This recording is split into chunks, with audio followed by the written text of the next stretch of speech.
Hi friends, welcome back to my channel. ఈరోజు మేమైతే వైజాగ్లోని కైలాసగిరికి అయితే వెళ్తున్నాము. అక్కడ ఏమేమి కొత్తగా వచ్చాయో అవన్నీ మాతో కలిసి చూద్దరు కానీ రండి. ఇప్పుడు మేము బస్సులో కైలాసగిరి కొండపైకి అయితే వెళ్తున్నాము. ఒకవైపు పచ్చని కొండలు, ఇంకొక వైపు అందమైన నీలి సముద్రము. ఈ వ్యూ చూస్తుంటే ప్రయాణమే ఒక ప్రత్యేక అనుభూతిగా ఉంది. ఇంత బాగుంటే ఇక పైకి వెళ్ళక ఇంకెంత బాగుంటుందో. రోడ్డు మొత్తం మలుపులే, కానీ ప్రతి మలుపులు కొత్త అందం కనిపిస్తుంది. అందుకే కిటికీ బయటే చూస్తూ వచ్చేస్తున్నాం. ఇంత బాగుంటే పైకి వెళ్ళాక ఇంకెంత బాగుంటుందో చూద్దాం రండి మా వెంట.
కైలాసగిరికి వచ్చాక పిల్లల ఆనందానికి అసలు హద్దులే లేవు.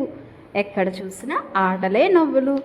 ఒక్కొక్క ఆట చూసి ఇది కూడా ఆడాలి, అది కూడా ఆడాలి అన్నట్టే ఉన్నారు. పిల్లలు ఆడుకుంటుంటే వాళ్ళని చూస్తూ మనకు చిన్నప్పటి జ్ఞాపకాలు గుర్తొస్తాయి. ఇలా వాళ్ళతో కలిపి గడిపిన క్షణం చాలా స్పెషల్ అనిపించింది. కుటుంబంతో ఇలాంటి చోట్లకు వస్తే అలసట మొత్తము మర్చిపోయి మంచి జ్ఞాపకాలుగా మాత్రమే మిగులుతాయి. ఇంకా కైలాసగిరిలో మేము చూసిన మిగతా ప్రదేశాలు కూడా ఉన్నాయి. అవి కూడా కలిపి మా వెంట ఉండండి. ఇంతసేపు ఆటలు ఆడేసరికి చిన్నారులు బాగా ఆకలేసింది. అందుకే ముందుగా అందరికీ నూడిల్స్ తీసుకున్నాం. వేడివేడిగా నూడిల్స్ తింటూ పిల్లలు చాలా ఎంజాయ్ చేశారు. అది అయిపోయాక ఐస్ క్రీమ్ కూడా కావాలన్నారు. సరే అనుకొని ఐస్ క్రీమ్ కూడా తీసిచ్చాం. పిల్లలకి ఐస్ క్రీమ్ కనిపిస్తే ఇంకేముంది, ఒక్క నిమిషంలో ఫినిష్ చేసేస్తారు. పిల్లలు హ్యాపీ అంటే పెద్దవాళ్ళు కూడా హ్యాపీయే కదా. ఆ తర్వాత కైలాసగిరిలో ఉన్న ఐ లవ్ కైలాసగిరి దగ్గరికి వెళ్ళాము. అక్కడ ఫోటోలు వీడియోలు తీసుకోకుండా ఉంటామా, ఇంకా అక్కడ కూడా ఫొటోస్ తీసుకుంటూ ఆ జ్ఞాపకాలను గుర్తుగా దాచుకున్నాం. కైలాసగిరికి వచ్చేవాళ్ళు ఈ ప్లేస్ దగ్గర ఫోటో మాత్రం తప్పకుండా తీసుకోవాలి. చూడడానికి చాలా అందంగా ఉంది. ఇంకా మా ట్రిప్ అయిపోలేదు, ముందుంది ఇంకా చాలా ఉంది. కాబట్టి వీడియోని చివరి వరకు చూడండి. ఆటలు సరదా అంతా అయిపోయాక కైలాసగిరిలో ఉన్న అందమైన గార్డెన్ వైపు నడిచాం. లోపల అడుగు పెట్టగానే చుట్టూ పచ్చని మొక్కలు, రంగురంగుల పూలు చూసిన వెంటనే మనసుకు చాలా ప్రశాంతంగా అనిపించింది. ప్రతి మూల కూడా చాలా శుభ్రంగా అందంగా మెయింటెనెన్స్ చేశారు. నెమ్మదిగా నడుస్తూ ఒక్కొక్క మొక్కను చూస్తూ ఆ ప్రకృతి అందాలను ఆస్వాదించాం. ఇలాంటి చోట్లకు వస్తే ఫోటోలు తీయడమే కాదు, కాసేపు ప్రశాంతంగా కూర్చొని ఆ వాతావరణాన్ని ఆస్వాదించాలనిపిస్తుంది. పిల్లలు కూడా గార్డెన్లో అటు ఇటు తిరుగుతూ చాలా ఎంజాయ్ చేశారు. మేము వాళ్ళతో కలిసి మంచి సమయం గడిపాము. నిజం చెప్పాలి అంటే నగరంలో ఇంత పచ్చదనం చూడడం చాలా ఆనందంగా అనిపించింది. మీరు కూడా వస్తే ఈ గార్డెన్ను మిస్ అవ్వకండి. నెమ్మదిగా తిరుగుతూ ప్రకృతి అందాలను ఆస్వాదించండి. ఇంకా మా ప్రయాణం కొనసాగుతుంది. ముందుకు ఇంకెన్ని అందమైన ప్రదేశాలు ఉన్నాయో కలిసి చూద్దాం.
కైలాసగిరిలో కొత్తగా ఏర్పాటు చేసిన ఈ భారీ త్రిశూల్ చూడడానికి చాలా ఆకట్టుకుంది. దగ్గరగా చూస్తే దాని డిజైను, ఎత్తు నిజంగా అద్భుతంగా ఉన్నాయి. అక్కడికి వచ్చిన వాళ్ళంతా ఫోటోలు, వీడియోలు తీసుకుంటూ ఎంజాయ్ చేస్తున్నారు. ఈ కొత్త ఆకర్షణ వల్ల కైలాసగిరికి అందం ఇంకా పెరిగినట్టు అనిపించింది. మీరు కూడా కైలాసగిరి వస్తే ఈ త్రిశూల దగ్గర ఒక ఫోటో మాత్రం తప్పకుండా తీసుకోండి. చూసేందుకు చాలా బాగుంటుంది. ఇంకా అక్కడి నుంచి కనిపించే అందమైన విశాఖ నగరాన్ని కూడా కలిసి చూద్దాం. ఇదే మా కైలాసగిరి ట్రిప్పు. ఈ ప్రయాణంలో చూసిన ప్రతి ప్రదేశం, గడిపిన ప్రతి క్షణం మాకు ఒక మంచి జ్ఞాపకంగా మిగిలిపోయింది. ఈ వీడియో మీకు నచ్చితే ఒక లైక్ చేయండి. మీ అభిప్రాయాన్ని కామెంట్లో చెప్పండి. ఇలాంటి మరిన్ని ట్రావెల్ బ్లాగ్స్, ఫ్యామిలీ వీడియోస్తో మా ఛానల్ని సబ్స్క్రైబ్ చేసుకొని బెల్ ఐకాన్ని ప్రెస్ చేయండి. మళ్ళీ